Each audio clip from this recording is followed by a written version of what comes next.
Debo decir que soy un lector, bueno, no, un estudioso tardío de Emerson, lector sí, desde siempre, de su poesía especialmente. Y bueno, lector de las novelas y un estudioso tardío de estas novelas, y estoy en proceso de conocer la plástica de Emerson. Y este evento para mí ha sido muy útil para establecer algunas conexiones entre pues, la obra plástica y ahora me entero también la poesía sonora de Emerson con la narrativa. Mi lectura se va a centrar básicamente en la narrativa, en la novela Primera Muerte de María, con algunas referencias a otros textos, y trato de hacer una lectura sobre la catástrofe y lo post-catastrófico en la narrativa de Emerson. De hecho, ese es un título que me parece que necesita trabajarse más: la escritura post-catastrófica de Emerson. La escritura y la obra plástica de Jorge Eduardo Emerson se han caracterizado por una indagación profunda de los mecanismos formales de la representación y de la consistencia del sentido. La catástrofe y su relación con los signos es parte de esta indagación. La catástrofe entendida también como evento y crisis del sentido. En 1988 se publica en México Primera Muerte de María, novela extraordinaria hasta en el sentido más literal de lo extraordinario, que confronta el canon realista de la narrativa literaria en el Perú. En el presente de esta novela se reconocen las imágenes de un momento post-catastrófico. Cito: ¿pero qué cosa era Lima? ¿Esa playa interminable sembrada de pescado y pájaros muertos? ¿Esa espantosa humedad que todo lo podría y lo llenaba de polilla? ¿Esos pobres hermanos suyos cubiertos de arena, de harapos y de piojos? La última vez que estuvo en el centro, la arena, que ya había casi cubierto la plaza de armas y el atrio de la catedral, chorreaba de los techos y penetraba en las casas a través de puertas y ventanas. Fin de cita. ¿De dónde viene esta catástrofe? ¿Cómo ocurrió? La novela se alusiona a un acontecimiento anterior de proporciones apocalípticas, pero este acontecimiento no se representa, no hay imágenes del evento, y al parecer los mecanismos mismos de la representación han sido afectados. Solo quedan alusiones a una catástrofe marina, probablemente como consecuencia de alguna actividad nuclear. El contexto histórico inmediato hace referencia a la sociedad peruana y urbana y costeña de los años 50, la tecnologización acelerada del mundo moderno y la Guerra Fría. No importa la catástrofe como evento histórico, importa el momento anterior en tanto posibilidad para la memoria y el momento posterior como posibilidad para la vida. En Primera Muerte de María, la sociedad anterior a la catástrofe se presenta como un mundo marcado por las diferencias de clase. La burguesía, que instrumenta a la clase política, detenta el poder económico y negocia con la fuerza modernizadora de la tecnología, y el amplio sector popular de la sociedad aparece marginado y sometido al esfuerzo de la sobrevivencia. Por el contrario, el tiempo posterior a la catástrofe presenta dos sociedades: la que ha sobrevivido y se erige como ejemplo del progreso tecnológico y el sueño moderno, la metrópoli, de la cual estaba hablando Sergio, y la de los restos de la sociedad anterior, en donde la gente agoniza, las calles de Lima se llenan de arena y los pescadores mueren debido a un envenenamiento desconocido.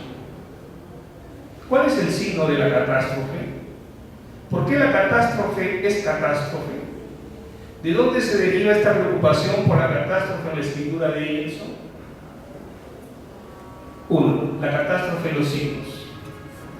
Desde muy temprano, Emerson examina el sentido de la catástrofe en el poema Antígona, publicado en 1945. Se abordan allí los acontecimientos de la Segunda Guerra Mundial desde una voz que interroga a este personaje de la mitología, Antígona, convertida ahora en enfermera, que atiende el cuerpo de Polinices en el campo de batalla. Cito: porque estos son los días de un planeta en ruina, envuelto ya en viejo y dulce terciopelo, con miserables gobiernos, reinos y repúblicas en guerra. Lucientes máquinas funden cementeras y ciudades, pueblan el cielo de coléricos muertos como estrellas. Fin de cita. Antígona recorre los campos de batalla, ahora de las repúblicas modernas en guerra. En este abordaje inicial, la catástrofe es la destrucción de la vida y el mundo, y es generada por la violencia humana. Su signo apocalíptico está marcado por la destrucción del hombre por el otro. Más adelante, en el cuerpo de Julian O, la catástrofe es de orden natural, pero generada por la actividad humana. Eduardo, el narrador personaje, reflexiona sobre la imputación que se le hace de atraer mágicamente un diluvio. Cito: si aquel fuera un nuevo diluvio universal desencadenado por mis ridículas ansias de redención, este pensamiento me hizo rechazar de plano toda responsabilidad en la catástrofe. Yo no había querido destruirlo todo, yo solo había querido castigar a quienes lo merecían para que el mal no se extendiera aún más sobre la tierra. Fin de cita.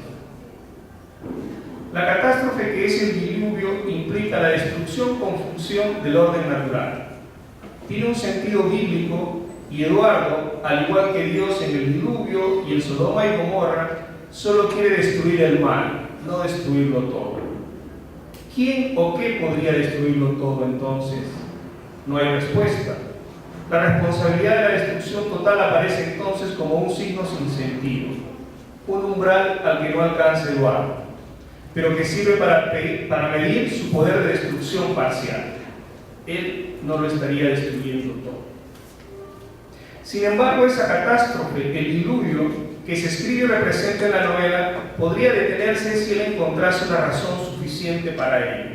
Cito: Montellano, agua de monte, mal paraíso. Mientras yo no me encuentre una razón suficiente para detener la lluvia, mientras yo no logre describir nítidamente el primer rayo de sol entre sus frondas, estas páginas estarán llenas de esas aguas mortales en las que un día habrías de ahogar tu propio cuerpo. Fin de cita. La catástrofe y su detención se juegan en el espacio de la escritura, de los signos. Su consistencia y dimensión se observan en el mundo del sentido. La escritura de Ellerson apela a una retórica de la luz y el sentido. En el caso concreto de esta escena, para detener el diluvio se requiere la descripción de un rayo de sol, la escritura de la luz. Esta escritura de la luz tiene también una dimensión material. Se refiere a la letra, al signo gráfico, a la impronta que marca físicamente una superficie y representa un sentido. El narrador menciona en la novela la existencia de un lenguaje de letras blancas que presenta como, cito, odiosas letras impresas cuyo veneno es la razón, el orden, la discriminación social, la guerra, las ideologías, el mal. Y lo contrapone a, cito, grandes letras no escritas cuyo esplendor nos ilumine para siempre, frases secretas con el sentido final de cuanto existe. Pero ¿cómo formularlas? Fin de cita. Esta escritura de la luz, este lenguaje luminoso, sería un lenguaje secreto no articulado.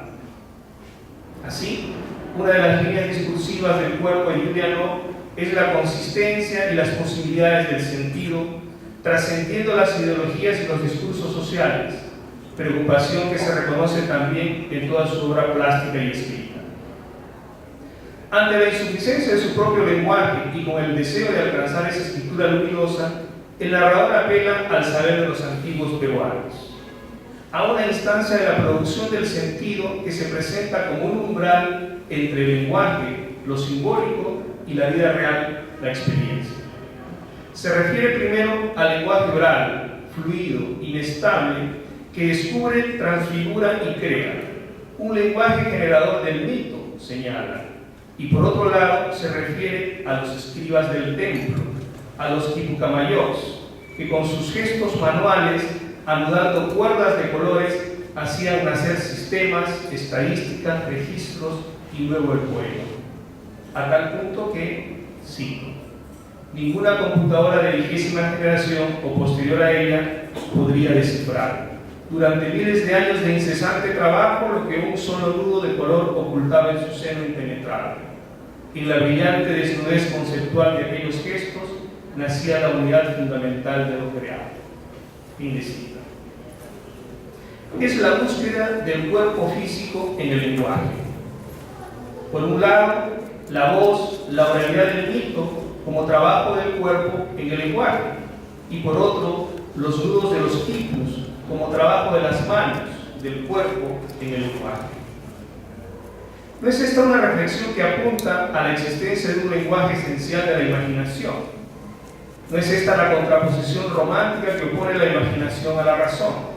Sino es la búsqueda de la restitución del cuerpo al lenguaje, de la experiencia física en la producción del sentido. No es tampoco una indagación de la percepción, no es de orden fenomenológico, sino una exploración formal y poética sobre la fundación de los lenguajes en el cuerpo, en la materia. Algo, me parece, que se relaciona con la acción de escultura de palabras que José Ignacio Padilla mencionaba a propósito de Habitación en Roma anteriormente. 2. El striptease como escritura. Primera muerte de María, en el momento posterior a la catástrofe, nos hace leer una performance y se organiza narrativamente como una. Lady Ciclotrón o María Magdalena, personaje central, ejecuta un striptease durante toda la novela como forma de expresión y representación, como la posibilidad de producir un nuevo lenguaje que permita restituir y construir la memoria personal anterior a la catástrofe y la memoria pública del presente. La catástrofe es catástrofe porque los lenguajes han perdido su capacidad de producir sentido. Cada vez que Lady Ciclotrón se desprende de un accesorio o una prenda, los guantes, la estola de avestruz, el traje de satén, los zapatos, las medias, etc., se reconstruye o se produce la memoria personal anterior a la catástrofe. Sí. María Magdalena Pacheco, más conocida como Lady Ciclotrón, apareció vestida de satén violeta, con unos largos guantes del mismo color. Deidad de la noche, Lady Ciclotrón odiaba a la multitud mientras le sonreía con lascivia. Solo la música la sostenía, la música y la voz de Frank Sinatra, que ella había amado desde niña, desde que la escuchó en la radio cantando en un inglés incomprensible y susurrante. Nunca le gustaron la cocina y la casa, y mucho menos la escuela, a la que de vez en cuando había ido para no contrariar a su madre. Solo gozaba bailando y bailando, hasta que encontró a Roberto y se sintió más bonita, más segura y más blanca que nunca. Fin de cita.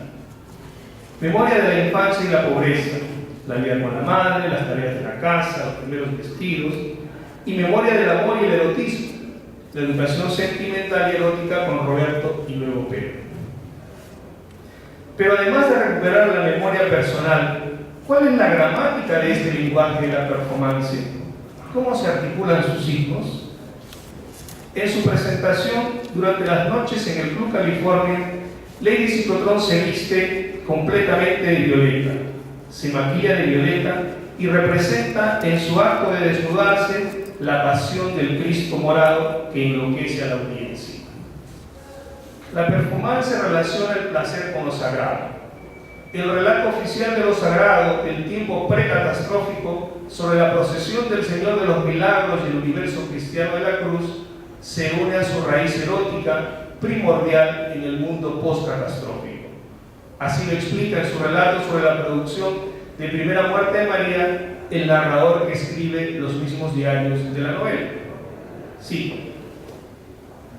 La mistificación de los ritos de la fertilidad y su ocultamiento en el seno de la religión cristiana tiene su origen en el Antiguo Testamento. Para la moral judía, el arcaico culto fálico era considerado peligroso agente de delirio colectivo, perturbador de la eficacia laboral. En ninguna otra religión, como cualquier estudioso de la antropología o de la historia de las religiones lo puede atestiguar, el desprecio de la energía y de la libido han sido reprimidas con tan implacable furor. Más adelante, que un pescador de la antigua América o su descendiente restablezca hoy la ritualidad erótica en una celebración religiosa no tiene nada de nuevo ni de sacrilegio. Fin de cita. La referencia es a Pedro, el personaje que es pescador, quien tiene una experiencia erótica durante la procesión del Señor de los Milagros. éxtasis religioso erótico. El sentido de esta restitución de lo erótico en la celebración religiosa es también un comentario desplazado de la performance de Lady Ciclotrón. La performance, no se narra ni se describe, por lo que se narra y se describe es el acto de quitarse una prenda. Es el cuerpo el que articula este rito primordial de lo sagrado erótico, el que hace evidente el ámbito y la gramática que articula la performance. Desnúdate para obtener la adoración de doble valencia, erótica y religiosa. El ámbito es el cuerpo y la gramática es la lógica del deseo que la experiencia del cuerpo propio, que es la exigencia del cuerpo propio por el cuerpo del otro que nunca se concreta, como ocurre en el striptease. El lenguaje anterior, el del tiempo anterior a la catástrofe, es el que intenta regular y legislar el deseo, operando sobre el cuerpo, un poco en el sentido Foucaultiano. El lenguaje de la performance restituye el cuerpo, lo presenta en su desnudez y revela la potencia del deseo. Al final de la performance se presenta el cuerpo desnudo, o el cuerpo nudo, o el nudo del cuerpo. El nuevo relato religioso erótico del Señor de los Milagros se hace alcanzando este cuerpo nudo. Allí encontramos una doble acepción egersoniana para nudo, de desnudez y lazo que se repliega sobre sí mismo, de despojo y autorreflexión, que se despliegan hacia otro nudo u otro cuerpo desnudo. Lo sagrado ha sido transformado en erótico o lo ha recuperado. En su acto, Lady Ciclotrón configura una memoria personal secreta del deseo propio de la infancia y una memoria pública, erótica y sagrada. Memorias ambas, la personal y la pública de la representación, que abandonan el archivo precatastrófico y se actualizan cada vez en la performance, obedeciendo a un doble mandato: el mandato del deseo propio, que le ordena a María, Lady Ciclotrón, responder a la pregunta ¿quién soy? Y el mandato del otro, del público, que dice desnúdate. Esta performance también implica una trama o tejido simbólico de actos y palabras que se resignifican mutuamente. El nombre Lady Ciclotrón, en su conexión con la tecnología nuclear que probablemente ocasionó el desastre, es la marca que la performance lleva de la catástrofe y la forma nominal en que se reinscribe constantemente su historicidad. La catástrofe se asocia a María Lady Ciclotrón y le da una identidad a ella y a la performance.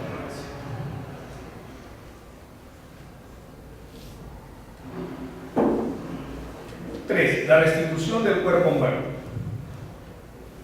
En Primera Muerte de María hay otra línea narrativa, una que actualiza y discute el relato de la Sagrada Familia. En este, María, en un tiempo paralelo y posterior a Lady Ciclotrón, alude a la María bíblica, al igual que José, su esposo y pescador. La anunciación de un hijo venidero la hace no un arcángel, sino un gallinazo, y el hijo nace muerto. En esta reescritura del relato de la Anunciación y la Sagrada Familia no se presenta el cuerpo sagrado del Dios venidero, ni se restituye en María el cuerpo de la reproducción y el cuerpo del deseo, sino el cuerpo enfermo, el cuerpo doliente, el cuerpo agonizante. Y además el cuerpo del nonato, del que nace muerto. Sin el relato sobre la performance de Lady Ciclotrón, el striptease que representa la pasión de Cristo, se restituye el cuerpo del deseo. En el relato sobre la Sagrada Familia se restituye el cuerpo de la muerte. Para concluir, se puede afirmar, creo, que en Primera Muerte de María la Escritura opera bajo una imposibilidad que es también un umbral: la restitución del cuerpo, pero no del cuerpo representado o de las imágenes del cuerpo, sino del cuerpo físico y de la participación de ese cuerpo en la generación del sentido, de la reinscripción del cuerpo en el lenguaje. Gracias.